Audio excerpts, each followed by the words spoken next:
আসসালামু আলাইকুম রহমতুল্লাহি ওবরকাতুহু। সম্মানিত দর্শক, জাতীয় সঙ্গীত পরিবর্তন করার জন্য গোলাম আজম পুত্র জনাব আজমি তিনি যে দাবি তুলেছেন এবং একই সঙ্গে বাংলাদেশের যে মহান মুক্তিযুদ্ধে ৩০ লক্ষ শহীদ, এই ৩০ লক্ষ শহীদের বিষয়ে তিনি স্পষ্টতই বলেছেন যে এটি ৩০ লক্ষ নয়, সর্বোচ্চ ৩ লাখ হতে পারে। তো এই দুটো বিষয় নিয়েই বিতর্ক হচ্ছে। তার মধ্যে সবচেয়ে বেশি বিতর্ক হচ্ছে জাতীয় সঙ্গীত নিয়ে। এই জাতীয় সঙ্গীত নিয়ে জনাব আজমি, ব্রিগেডিয়ার আমান আবদুল্লাহিল আজমি, যিনি আয়নাগরে বন্দী ছিলেন, তিনি বের হয়ে যে সংবাদ সম্মেলন করেছেন, এটি মূলত জামাতের যারা তৃণমূল নেতাকর্মী তাদের মধ্যে দারুণ সাড়া পড়েছে। একই সঙ্গে যারা ইসলামপন্থী রয়েছেন, জামাতের ঠিক উল্টো রাজনীতি যারা করেন, আহলে সুন্নাতুল জামাতের যে সকল নেতৃবৃন্দ রয়েছেন তারা সহ তরুণ প্রজন্মের যে জেনারেশনটি মূলত জামাত প্রভাবিত, তারা কম বেশি সবাই এটাতে সমর্থন দিচ্ছেন।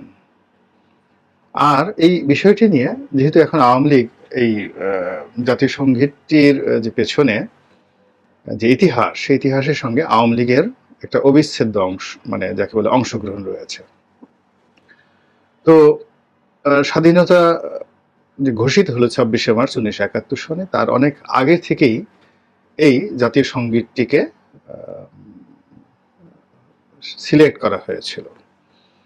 তো এর মধ্যে অনেকগুলো গান, এবং সবচেয়ে বড় ব্যাপার হলো ওই সময়টিতে ছাত্রলীগের যারা নিউক্লিয়াস ছিলেন, সেই সিরাজুল আলম খান, আব্দুল কুদ্দুস মাখন, আসম আব্দুর রব, জনাব আব্দুর রাজ্জাক, এর বাইরে আরো অনেক, মানে তাদের জ্ঞান, গরিমা, মেধা, যোগ্যতা, সাংগঠনিক ক্ষমতা, এই প্রজন্মে কে কি মনে করেন জানি না, কিন্তু আমার কাছে মনে হচ্ছে যে আমি ব্যক্তিগতভাবে জনাব সিরাজুল আলম খানের একটা পশম বা একটা আঙ্গুলের সমান রাজনৈতিক মেধা, প্রজ্ঞা অর্জন করতে পারিনি।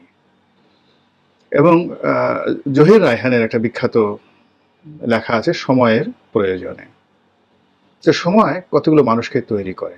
এখন যেমন সময়ে এই সমন্বয়কদেরকে তৈরি করেছে অনেককে আমরা দেখছি, ঠিক ৬০-এর দশকে সেই উত্তাল সময় যাদেরকে তৈরি করেছিল এই বাঙালির মুখপাত্র রূপে, তো তাদের যে দক্ষতা, অভিজ্ঞতা, অ্যাডাপশন এবং এই বাংলাদেশের রাজনীতিতে এখনো পর্যন্ত তাদের যে অবদান, ওই সমপর্যায়ের দ্বিতীয় কোনো নেতা এখন পর্যন্ত তৈরি হয়নি।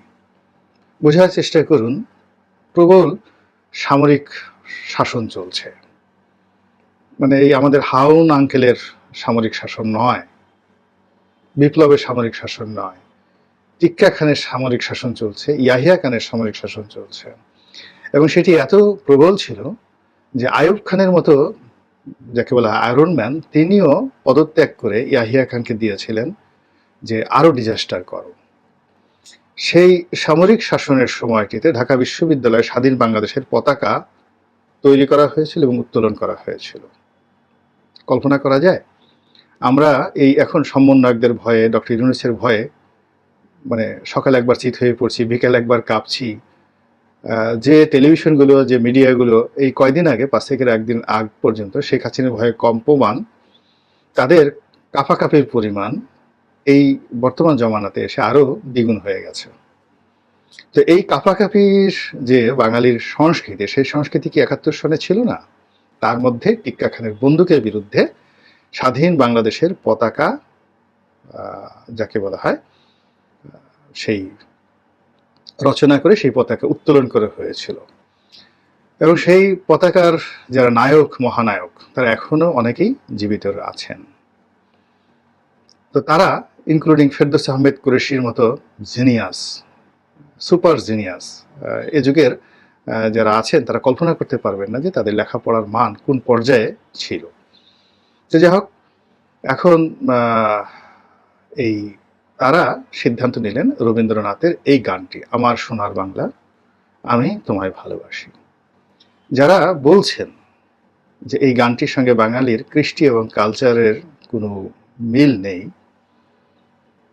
এটি চুরি করা, গগনহর করার একটি গানের যাকে বলা হয় নকল, আরো অনেক কিছু।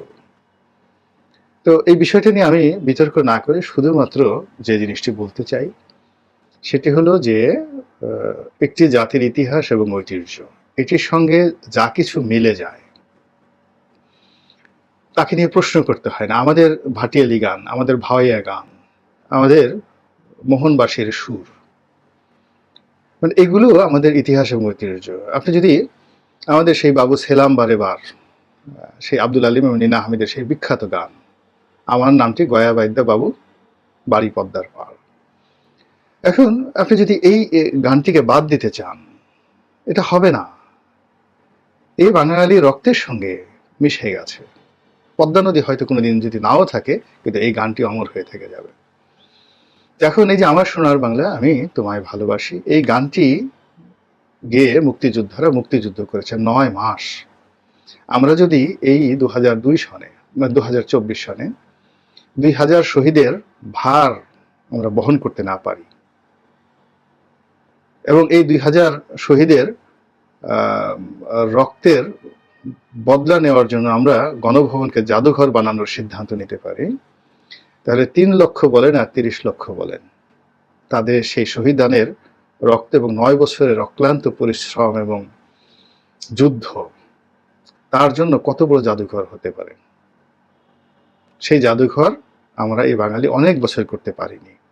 সেগুনবাগিচাতে ছোট্ট একটি মুক্তিযুদ্ধ জাদুঘর তৈরি হয়েছিল, তো আমরা সেই জাদুঘর করতে পারিনি, কিন্তু আমরা শেখ হাসিনার সঙ্গে রাগ করে পুরো গণভবনকে, 11 সেই একর জায়গার উপর গণভবনকে আমরা জাদুঘর বানাচ্ছি। এর সঙ্গে আদর্শ কতটুকু, রাগ কতটুকু, ক্রোধ কতটুকু, ক্ষোভ কতটুকু, অন্যকে অপমান করার যে ইচ্ছা শক্তি সেটা কতটুকু, তার উপরেই জাদুঘরের ভবিষ্যৎ নির্ভর করবে।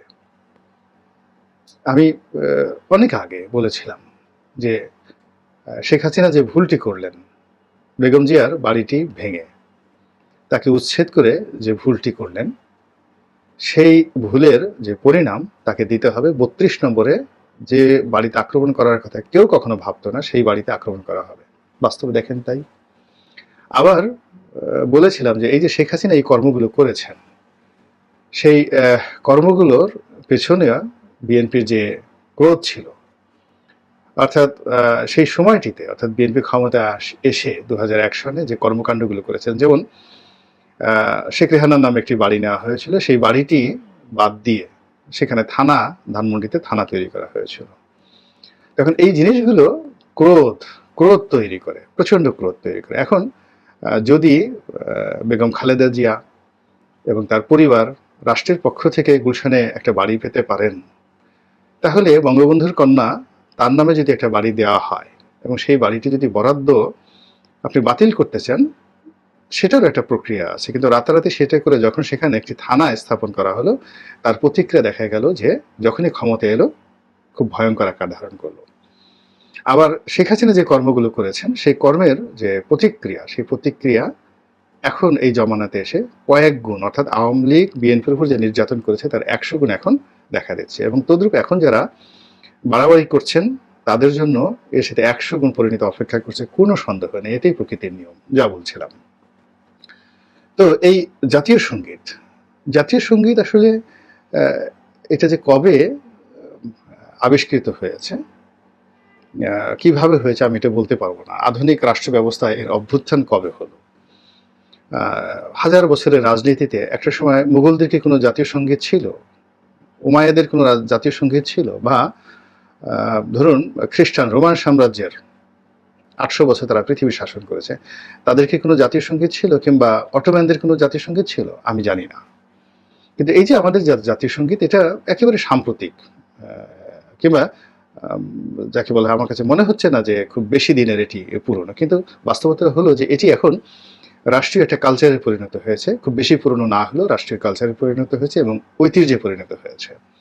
কাজেই সেই ঐতিহ্য নিয়ে বিক্ষোভ করা, আমার কাছে মনে হচ্ছে যে যারা ঐতিহ্য সম্পর্কে জানেন না, আপনি দেখুন ইংল্যান্ডে এখনো এত আধুনিক যুগেও রাজার যে অভিষেক সেটা ঘোড়ার গাড়িতে করে হয়। ঘোড়া চড়ে সেখানে লোকজন পাহারা দেয়। আজ থেকে 600 বছর 700 বছর আগে সেই রয়্যাল যে আর্মি, ইংল্যান্ডের রয়্যাল আর্মি, তাদের যে পোশাক ছিল ওই একই পোশাকে তারা এখন রানীকে প্রোটোকল দেয় বাকিংহাম প্যালেসের সামনে, রাজাকে প্রোটোকল দেয়। এটা হলো ঐতিহ্য। ঐতিহ্য সবাই পালন করে। তো আমাদেরও কতগুলো ঐতিহ্য রয়েছে, ঐতিহ্য থাকা দরকার। এবং মুক্তিযুদ্ধের সঙ্গে সঙ্গে অনেকগুলো গান, অনেকগুলো কবিতা, অনেকগুলো স্লোগান, এগুলো আমাদের ইতিহাসের অংশ হয়ে গেছে। আওয়ামী লীগের দুর্ভাগ্য যে আওয়ামী লীগ এগুলোকে নিজেদের সম্পত্তি, জয় বাংলা, তারপরে জাতীয় সঙ্গীত, বঙ্গবন্ধু, এগুলোকে নিজেদের সম্পত্তি বানাতে গিয়ে এখন এগুলোর উপরে অনেকের ক্রোধ এবং ক্ষোভ আসছে। যেটা বলছিলাম সেটা হলো রবীন্দ্রনাথকে নিয়ে বিতর্ক ছিল পাকিস্তান জমানাতে, এবং এটা যতটা না সাহিত্যের গুণগত বিচার, তার চেয়ে ছিল রাজনৈতিক এবং ভৌগোলিক। সেই কারণে পাকিস্তান জমানাতে সরকার সর্বোচ্চ চেষ্টা করেছিল রবীন্দ্রসঙ্গীত বাংলাদেশে ব্যান করার জন্য। তো সেই যে পাকিস্তান সরকারের সেই যে সিদ্ধান্ত, সেই সময়টাতে অনেকগুলো বিতর্ক, অনেকগুলো যুক্তিতর্ক, সেগুলো ইথারে এখনো রয়ে গেছে। এরই ধারাবাহিকতায় যারা ইসলামপন্থী যারা লোকজন রয়েছেন তাদের মধ্যে ওই যে নেতিবাচক যে প্রচারণাগুলো, রবীন্দ্র বিরোধী প্রচারণা, ঢাকা বিশ্ববিদ্যালয়ের বিরুদ্ধে প্রচারণা, আরো অনেক কিছু। তো এখন রবীন্দ্রনাথ যে কাজগুলো 1905 সনের প্রেক্ষাপটে একটি অবিভক্ত ভারতের চিন্তা করেছেন, তখন কেউ বিভক্ত ভারত চিন্তা করেনি, এমনকি মুসলিম লীগও করেনি 1905 সনে। পাকিস্তানের ধারণাটা তখন আসেনি। আবার তখন বাংলা দুটো ভাগ হয়ে যাবে। একটা চিন্তা করুন, এখন আমাদের এই বাংলাদেশ দুটো ভাগ হয়ে যাবে, একটা হলো বগুড়া আর একটা হলো গোপালগঞ্জ। আপনি কি এটা কল্পনা করতে পারেন এই জমানাতে? আপনি কি মানবেন? তদ্রূপ 1905 সনে যখন ব্রিটিশ সরকার এই বঙ্গটাকে ভঙ্গ করলো, এটি মূলত তাদের একটা কূটকৌশল ছিল। তো সেই কূটকৌশলের ফলে কি হলো, আমাদের এই ভূখণ্ডের যারা মুসলিম সম্প্রদায় তাদের লাভ হয়েছিল রাজনীতিতে, ভৌগোলিক অবস্থাতে, কিন্তু অ্যাজ এ হোল ইন্ডিয়ান সাবকন্টিনেন্টে এটা ব্রিটিশের জন্য মন্দ যে দৃষ্টান্তগুলো ছিল সেই দৃষ্টান্তগুলোর অন্যতম। ফলে এখানে কলকাতা কেন্দ্রিক যে বুদ্ধিজীবী, রাজনীতিবিদ, তারা সবাই এটার বিরোধিতা করেছিলেন ওই সময়টিতে। তো যা হোক, সেটি নিয়ে আমাদের এই অঞ্চলের মুসলমানদের মধ্যে যে নেতিবাচক প্রতিক্রিয়া রয়েছে, সেই প্রতিক্রিয়ারই ধারাবাহিকতায় এই জাতীয় সঙ্গীত নিয়ে আমাদের কিন্তু সেই প্রথম থেকে ইসলামপন্থীরা বিরোধিতা করে আসছিল। আমি মনে করি যে যারা জাতিসংগীতের পক্ষে কথা বলতে চান, তাদেরকে এই যে ইসলামপন্থীদের যে মনের দুঃখ এবং তাদের যে বোধ, এটিকে অসম্মান না করে বরং জাতীয় সঙ্গীতটাকে তারা কেন রাখতে চান, আমার সোনার বাংলা আমি তোমায় ভালোবাসি, এটার সাহিত্যের মান কি, এটার ভৌগোলিক গুরুত্ব কতটুকু, এবং এটি আমাদের কেন দরকার, এই ঐতিহ্যটি যদি আমরা বাদ দেই এই মুহূর্তে, আগামীতে আমাদের কি কি ক্ষতি হবে, এই বিষয়গুলো নিয়ে পক্ষের লোক যারা আছেন খোলামেলা আলাপ আলোচনা করলে যারা এর বিপক্ষে রয়েছেন তাদের যে ক্রোধ এবং তাদের যে মানে যাকে বলে দৃষ্টিভঙ্গি, এটি পরিবর্তন হবে। কিন্তু তা না করে আপনি যে দল বেঁধে আমার সোনার বাংলা আমি তোমায় ভালোবাসি গান করেন, তাতে ইসলামপন্থী যেহেতু তারা এখন সুবিধাজনক অবস্থানে রয়েছেন, তো তারা তুলনামূলকভাবে আরো বিক্ষুব্ধ হয়ে পড়বেন, এবং এতে আমাদের যে জাতীয় সংস্কৃতি, জাতীয় ইতিহাস এবং ঐতিহ্য, এগুলোর অনেক কিছু ধীরে ধীরে ধীরে ধীরে এগুলো আমাদের জীবন থেকে উঠে যাবে। অনেকে পতাকা পরিবর্তনের কথা বলছেন, এখন সেই পতাকা পরিবর্তনের একবার একটু চিন্তা করুন তো। আবার অনেকে ঠাট্টা করে বলছেন যে তাহলে বাংলাদেশের নামটাই পরিবর্তন করে দেওয়া হোক, কেননা বাংলাদেশ নামটি তো বঙ্গবন্ধু শেখ মুজিবুর রহমান দিয়েছেন। তো এই বিতর্কগুলো এই মুহূর্তে অপ্রয়োজনীয়, এবং এই বিতর্কগুলো আমাদের জাতিকে বিভক্ত করে ফেলবে। আপনার হয়তো অনেকের রাগ প্রশমিত হবে বা অনেকের মনে কষ্ট লাগবে, যারা রাগ দেখাবেন প্রতিপক্ষ মনে কষ্ট পাবে, এইটুকু শুধু লাভ হবে। কিন্তু এর বাইরে একটা জাতি গঠন, কিভাবে একটা জাতি গঠিত হয় এবং একটা জাতি গঠনের জন্য কি করে, আপনি দেখুন আফ্রিকার অনেক জাতি তারা এখনো তাদের জাতীয় পোশাক একটা ছোট জায়গা পরেন, এবং অনেকে উলঙ্গ হয়ে জাস্ট তাদের যে লজ্জা স্থানটি, একটি পুরুষরা সেই মহিষের শিং দ্বারা তাদের যে লজ্জা স্থানটি ঢাকেন আর পুরো শরীর উদম থাকে। এবং এই অবস্থাতে আমি দেখলাম আফ্রিকার এক রাজা, তিনি জাতিসংঘে ভাষণ দিতে এসেছেন, একেবারে সম্পূর্ণ শরীর উদম, শুধু তার যে অন্ডকোষ এবং লিঙ্গ এই দুটোকে একটা মহিষের শিংয়ের মধ্যে ঢুকিয়ে ওটাকে বেঁধে, ঠিক এই অবস্থাতে তিনি আফ্রিকার যে সংস্কৃতি এটিকে তুলে ধরার জন্য তিনি জাতিসংঘে এসেছেন। তো এটা নিয়ে পৃথিবীর নাকচু কেউ কোনো কথা বলেনি। ওটাই তাদের ঐতিহ্য, ওটাই তাদের ঐতিহ্য। দক্ষিণ আফ্রিকাতে গিয়ে দেখেন এত সভ্য দেশ এখন, কিন্তু সেখানকার যারা জুলু সম্প্রদায় বা সেখানকার যারা রাজা, তারা কিন্তু তাদের ঐতিহ্য ধারণ করে আছে। আমাদের এই যে পাহাড়ি অঞ্চলে দেখবেন অনেকগুলো রাজবংশ রয়েছে। আপনি এই রাজবংশের প্রতি তাদের যে আনুগত্য, এটি ডক্টর ইউনূস, বঙ্গবন্ধু বা অন্য কারোর প্রতি সেই আনুগত্য নাই। তারা তাদেরকে রাজা মানে। এটা ঐতিহ্য, এবং এই ঐতিহ্যের জায়গাতে যারা হাত দেওয়ার চেষ্টা করেছেন, বঙ্গবন্ধুর মতো মানুষ হাত দেওয়ার চেষ্টা করেছেন, সেখানে যুদ্ধ বেঁধে গিয়েছে। এই বিষয়গুলো, ঐতিহ্য এবং ইতিহাস সম্পর্কে যদি মানুষের ধারণা না থাকে, তাহলে বিপদ এবং বিপত্তি বাড়তেই থাকবে। আল্লাহ আমাদের সবাইকে হেদায়েত দান করুন এবং হেফাজত করুন। আসসালামু আলাইকুম ওয়া রাহমাতুল্লাহি ওয়া বারাকাতুহু।